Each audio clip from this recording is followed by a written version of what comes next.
Now that he got a better look at the kid, he was wrong on the age of him. He looked like he was barely getting out of junior high. Not to mention the deceptively baggy clothes hanging on his body as Issei made a quick note of the boy's leaner but scrawny form. He really needs to hit the gym, but I can only hope I can figure out what is wrong with him, Issei said, aloud before sending a text to his mother informing her about the fact he will be late in getting home. He was about to sit down to play a game on his phone when the boy started to stir from his unconscious state. What happened? Did I not do it right? I really am a Deku, the boy said, as Issei noticed the lack of self-confidence. He wrote something down on a piece of paper in order to try and get to the bottom of this, as he looked at the boy.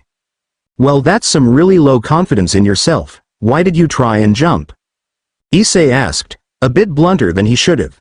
The boy became extra guarded as he looked at the much taller Issei.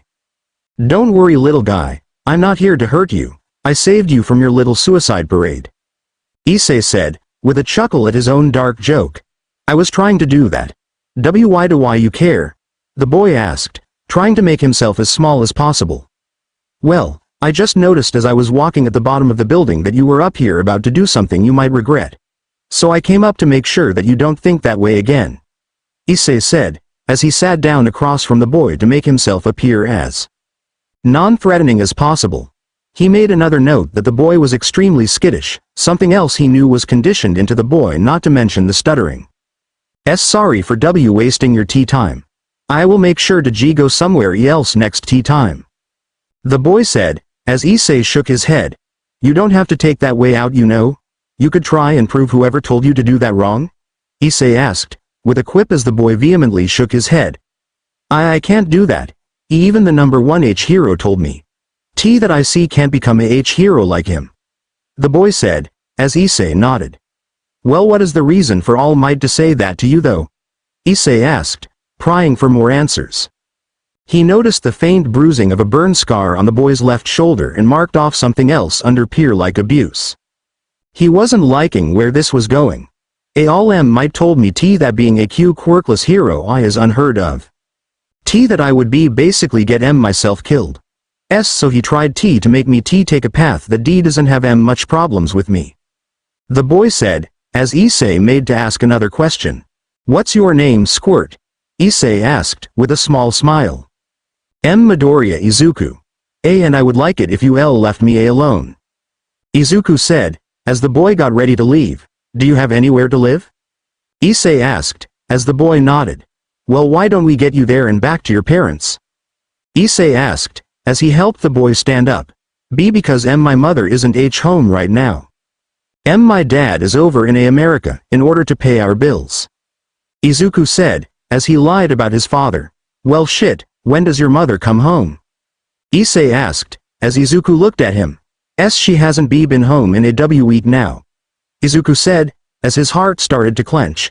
Well, you could live with me? Issei asked, as Izuku looked at him in shock. Why would you want me? I'm quirkless? Izuku exclaimed as Issei gained a curious expression on his face.